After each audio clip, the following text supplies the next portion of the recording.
what do you need to do in order to feel peaceful? I need to stop stressing out about the stuff I can't control. Okay, great. So you within those 3 questions, you define where you are, where you want to be, and how to get there. And so when you do that on a regular basis throughout the day, it is such a powerful way to create a regulation, not just in your body, but also you're reprogramming your neurology because you're training it to think differently, to feel differently, and to behave and respond differently. So I would leave them with that for practice for the week. If you would, when you send me your other information for our show notes, will you send me those 3 questions that you just said in a follow-up to that I thought of? Because, for me, sometimes my life gets kind of interesting in terms of the amount of things I'm trying to juggle at one time, and life gets away from me. So when I'm trying to implement new habits, there's a couple things that I do that are beneficial. I go into my calendar actually, and I for new, like, rituals, and I'll put in every day for a recurring every day, like, I think I'm gonna finish lunch around 12:30. Every day at 12:30, my calendar app goes off and says, "Hey," and it checks in with me on these, different areas. This would be a really great thing for that, and you can do it, you know, 3 times during the day. It won't take you guys very long to do. I've used habit apps before where I kind of put in there what I'm tracking, and that's kind of fun because you set the parameters for what you think you can achieve, and you go in every day and you kinda like, yes, this is what I did today, whether it's a number or it's an amount of minutes that you dedicated yourself to something. But then you're releasing dopamine, you're giving yourself that reward, and you're cultivating trust with yourself because you're following through with something that you set out to do. So just some ideas for you guys to see what works for you. As we begin to close, Nick, what do you most hope listeners walk away with after hearing our conversation today?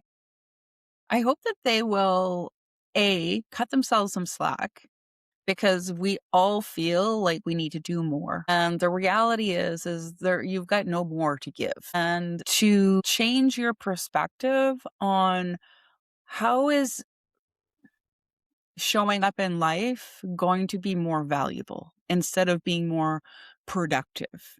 Because we all look at our life wondering, I want to get more accomplished. And we're on this time treadmill. And if can give yourself permission to recognizing that you're already at full capacity and then choosing what is truly important to you. And if you're spending 80% of your time stressed out about something, then that's a really powerful opportunity for you to reflect in your final hours. Are you going to be happy that you worked more and that you were stressed out about everything? Or are you going to regret how you're choosing to spend your time? Because that's what we do here on the planet is we're literally spending our time, i.e. our life, and we are the ones who decide what we're spending our time on. So if they can think of it in a different way is where would you rather invest your time? What's going to make those final breaths and those final moments really meaningful to you?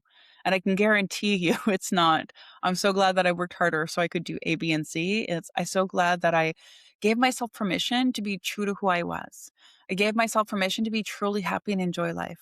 I gave myself permission and I prioritized spending time with those that I love, doing the things that I love. So not to like be all doom and gloom and think about your final breaths, but realistically, time is the only thing that you have and your sovereignty to choose what you do with it, it only belongs to you. No matter how the perception is that circumstances outside of you own that choice. It's always yours. So that's what I would leave them as is to kind of challenge them and say, hey, only you get to spend your time, just like only you get to decide where you spend your money.